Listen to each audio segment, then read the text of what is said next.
Hello everyone. तो obviously आप देख सकते हैं कि हम इस वीडियो में सिलेबस के बारे में बात करने वाले हैं, जो आपका बीटेक 6 सेमेस्टर है, मतलब थर्ड ईयर का। अभी आप देख सकते हैं कि 2000 जो 24-25 था उसका जस्ट अभी 5th सेमेस्टर खत्म हुआ है। तो नाउ इट्स रियली इंपॉर्टेंट कि हम एटलीस्ट सिलेबस जान जाएँ कि जो AQ हमारा इलेक्ट्रिकल इंजीनियरिंग 6 सेमेस्टर का सिलेबस है, वो सिलेबस क्या होने वाला है। चलिए वीडियो को स्टार्ट करते हैं।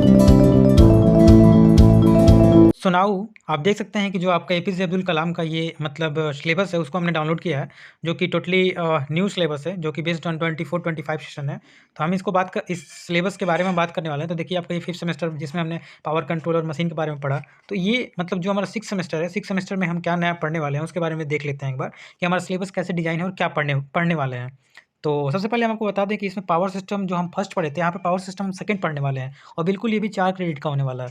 उसके बाद हम माइक्रो प्रोसेसर पढ़ने वाले हैं, जिसमें हम मतलब जो भी आप अगर इंडस्ट्रियल ऑटोमेशन कंट्रोलर का इलेक्टिव सब्जेक्ट होगा, तो आपको मालूम होगा कि पीएलसी माइक्रो कंट्रोलर के बारे में, थोड़ा सा स्काडा के बारे में पढ़े थे, जिसमें डिटेल आपको माइक्रो कंट्रोलर के बारे में पढ़ना है, जो कि 4 क्रेडिट का है।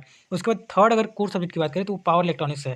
देखिए पावर इलेक्ट्रॉनिक्स 4 क्रेडिट का है। तो सबसे पहले मैं आपको बता दूं, जहाँ तक मुझे अभी तक पता है कि सबसे मतलब पूरी इलेक्ट्रिकल इंजीनियरिंग में कहा जाता है, आई डोंट नो कि कितना मतलब कठिन है, मतलब सबसे हार्ड सब्जेक्ट बोला जाता है पावर इलेक्ट्रॉनिक्स है। देखते हैं पावर इलेक्ट्रॉनिक्स कितना हार्ड है। आप भी पढ़ने वाले हैं, हम भी पढ़ने वाले हैं, तो जितना आपको मालूम है उतना मेरे को भी मालूम है। लेकिन यही है कि मैं थोड़ा-सा और मेहनत करके थोड़ा-सा वीडियो को क्रिएट कर देता हूँ, तो उससे मेरा भी हेल्प होता है कि मेरा कांसेप्ट क्लियर होता है और आपको भी एग्ज़ाम टाइम में हेल्प हो जाता है। उसके बाद देखिए, अभी तक आपने department elective first and second पढ़ा था, मतलब और इसमें भी डिपार्टमेंट इलेक्टिव थर्ड पढ़ने वाले हैं, ठीक है? उसके बाद ओपन इलेक्टिव आएगा एक सब्जेक्ट, जो कि आपके कॉलेज से डिपेंड करता है क्या चूज़ करने वाला है। और नाउ एक जो नॉन क्रेडिट का सब्जेक्ट है, जो कि अभी हमने कॉन्स्टिट्यूशन पढ़ा था। मैं भी कुछ कॉलेज में इंडियन ट्रेडिशन एंड कल्चर पढ़े होंगे आप लोग। मतलब ये डिपेंड करता है कि मतलब आप जानते ही होंगे यार, थर्ड ईयर में है। तो चलिए आगे हम सीधे सिलेबस पे चलते हैं। सिलेबस की हम बात कर लेते हैं, थोड़ा क्या-क्या पढ़ना है। लिटिल बिट आइडिया हो जाए कि हमारा सिलेबस क्या है। तो अभी तो आप लोग मे बी गेट की प्रिपरेशन में ही लगे होंगे, लेकिन मैं खाली हूँ तो सोचा कि कम से कम मैं सिलेबस देखने जा रहा था, तो सोचा क्यों ना इसका भी एक वीडियो बना देता हूँ कि जैसे आप लोग को भी एक आइडिया हो जाए कि हाँ, मुझे सिलेबस का भी थोड़ा चिंता होना चाहिए। तो चलिए सिलेबस देखते हैं। देखिए आपका पावर सिस्टम फर्स्ट, जिसका कोड है BEE 601, तो उसमें 501 था, 5th सेमेस्टर का था। ये हमारा 6th सेमेस्टर का, इसलिए 601। Power system second, power system first हमने बहुत अच्छे से पढ़ा, एग्जाम भी बहुत अच्छे से दिया था, पेपर बहुत ईजी आया था। अब देखते हैं इसका सिलेबस क्या होने वाला है। तो देखिए यूनिट नंबर फर्स्ट जो है ना, यूनिट नंबर फर्स्ट में हम fault analysis and power system पढ़ने वाले हैं। देखिए पावर सिस्टम में हमने फॉल्ट के बारे में भी नहीं पढ़ा था। ये पावर सिस्टम सेकंड जो इसमें जो मतलब सिस्टम जो पावर सिस्टम फर्स्ट था, उसमें कोरोना लॉसेस के बारे में हमने पढ़ा था, केबल के बारे में पढ़ा था। लेकिन इसमें हम फॉल्ट के बारे में पढ़ेंगे, पॉजिटिव, नेगेटिव, जीरो सीक्वेंस क्या होता है। फिर से आगे हम इम्पीडेंस मतलब क्या पढ़ने वाले हैं। इसको देखिए पावर सिस्टम जो है ना, इसको जैसे हमने लेक्चर बनाया था, इसको भी हम लेक्चर बनाने की कोशिश करेंगे।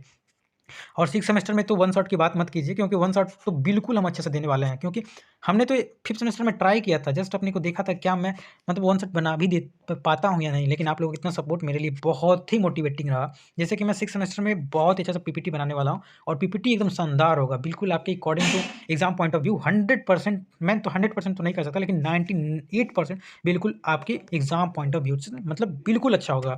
और इस बार का वन शॉट में हम न्यूमेरिकल पोर्शन भी लाने वाले हैं। जितना हम उसमें मतलब जितना भी चीज़ ऐड कर सकते हैं, उतना हम ऐड करके नया से नया और अच्छा से अच्छा बनाने की कोशिश करेंगे। तो चलिए आगे हम सीधे बात करते हैं सिलेबस पे। तो इसमें हम फॉल्ट एनालिसिस के बारे में पढ़ने वाले हैं। फिर से जो हमारा मतलब फॉल्ट के बारे में यूनिट नंबर फर्स्ट में पढ़ने वाले हैं। जो हमारा यूनिट नंबर सेकंड है, उसमें लोड जो हमारा है फ्लो एनालिसिस के बारे में पढ़ने वाले हैं, जिसमें कि हम इंट्रोडक्शन, जो कि जेड बस और जो न्यूटन, मतलब इसमें कुछ नया चीज़ पढ़ने वाले हैं। देखिए सबसे पहले हम आपको बता दें कि जो अभी हम पावर सिस्टम फर्स्ट पढ़े थे, वो डिप्लोमा अगर आप करके आए होंगे, बीटेक मतलब डिप्लोमा करके आए होंगे, तो वो बिल्कुल आप पढ़ के आए थे। लेकिन जो हमारे लिए पावर सिस्टम सेकंड है ना, पावर सिस्टम सेकंड बिल्कुल न्यू है। तो हमको भी पढ़ना है, आपको भी पढ़ना है। लेकिन हम कोशिश करेंगे कि जितना अच्छे से आप लोगों को मतलब डिपिक्ट कर सकें, क्योंकि जितना अच्छे से मैं डिपिक्ट करूँगा, मेरा कांसेप्ट क्लियर होगा, कहीं न कहीं आप लोगों का भी हेल्प होगा। तो travelling wave in power system पढ़ने वाले हैं, फिर स्टेबिलिटी इन पावर सिस्टम पढ़ने वाले हैं। ठीक है, इसमें अभी टॉपिक हम क्या ही पढ़ें, क्योंकि टॉपिक क्या ही बता सकते हैं, क्योंकि मुझे ही खुद नहीं पता है कि क्या टॉपिक है। तो बस यही पढ़ने वाले हैं, फ्लो ऑफ स्टेबिलिटी पढ़ने वाले हैं। Introduction to power system protection, जो कि पावर सिस्टम प्रोटेक्शन हम लोग स्विच गियर प्रोटेक्शन पढ़े थे। देखिए उससे रिलेटेड है कि नहीं, नहीं वैसे उससे तो रिलेटेड नहीं लग रहा है। हाँ, सर्किट ब्रेकर हमने पढ़ा था डिप्लोमा में, तो कुछ चीज़ें अभी रिलेट हैं, लेकिन हाँ 5th सेमेस्टर तक मोस्टली हमने जो भी डिप्लोमा पढ़ा था पढ़ लिया है। अब माइक्रो प्रोसेसर की हम बात करते हैं। देखिए माइक्रो प्रोसेसर हम डिप्लोमा में पीएलसी माइक्रो कंट्रोल स्काडा में पढ़े थे, तो माइक्रो प्रोसेसर हम पढ़ने वाले हैं, जिसमें कि अगर यूनिट नंबर फर्स्ट की बात करें, तो यूनिट नंबर फर्स्ट में इंट्रोडक्शन पढ़ने वाले हैं। जो प्रोसेसर होता है उसका इंट्रोडक्शन पढ़ने वाले हैं, जैसे एवोल्यूशन ट्री, माइक्रो प्रोसेसर, सब चीज़ हम पढ़ेंगे, लाइन बाय लाइन पढ़ेंगे, बहुत अच्छे से देखेंगे। इंटरफेसिंग देखिए इसका भी पूरा हम लेक्चर लाने वाले हैं। तो जो आपका कोर सब्जेक्ट है ना, मेनली हम कोर सब्जेक्ट की बात करें, कोर सब्जेक्ट का पूरा लेक्चर हम प्रोवाइड करेंगे, कोशिश करेंगे पूरा प्रोवाइड करें, क्योंकि इस सेमेस्टर में मुझे केवल और केवल मुझे भी थोड़ा गेट का प्रिपरेशन करना ही होगा, क्योंकि अगले साल मुझे भी गेट देना है। तो जितना अच्छा से मैं पढ़ पढ़ सकूँ और आप लोगों को न्यूमेरिकल भी जितना बता सकूँ, उतना मेरे लिए भी अच्छा होगा। तो अब हम भी गेट पे फ़ोकस करने वाले हैं, तो इसलिए आप समझ सकते हैं कि आपका सिलेबस जो डिज़ाइन मैं करूँगा, बिल्कुल on the basis of GATE. जैसे अभी तक मैंने वन शॉट डाला था, तो वन शॉट केवल AK2 के पॉइंट ऑफ व्यू था। अब AK2 पॉइंट भूल जाइए, वो तो रहेगा ही। हम अब लेक्चर में गेट का भी क्वेश्चन डालने की कोशिश करेंगे, ठीक है? माइक्रो प्रोसेसर के बारे में पढ़ने वाले हैं। माइक्रो प्रोसेसर 805 मतलब 8085, 8051 आता है, सब चीज़ हम पढ़ने वाले हैं। बहुत ही अच्छा है, बहुत इंटरेस्टिंग है। जो माइक्रो कंट्रोलर है वो इजी सब्जेक्ट है, लेकिन आपको थोड़ा कंप्यूटर के बारे में हल्का-फुल्का नॉलेज चाहिए, ठीक है?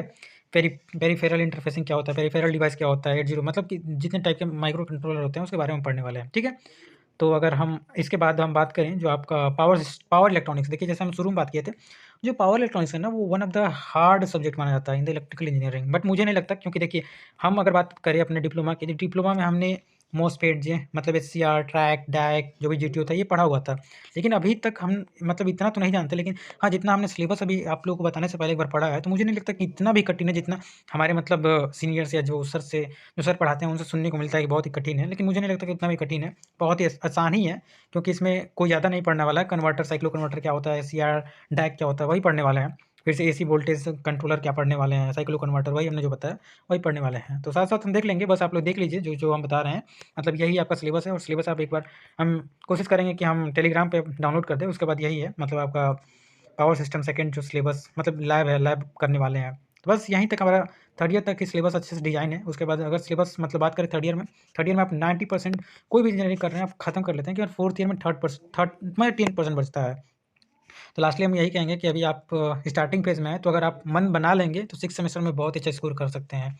स्कोर ही नहीं, आपको स्किल पे भी मैटर करना होगा, मैं बार-बार कहता हूँ। और इस बार तो मैं बहुत ही अच्छे से काम करने वाला हूँ अपने यूट्यूब पे, और कंटेंट बहुत अच्छा लाने वाला हूँ। तो प्लीज़ मैं यही कहूँगा कि जितने भी 6 सेमेस्टर के या 5th सेमेस्टर या जूनियर्स भी जितने हैं, उनको मतलब चैनल शेयर कीजिए, क्योंकि सबका हेल्प होने वाला है। तो लास्ट में ये कहेंगे, very thank you for watching this video. Thank you.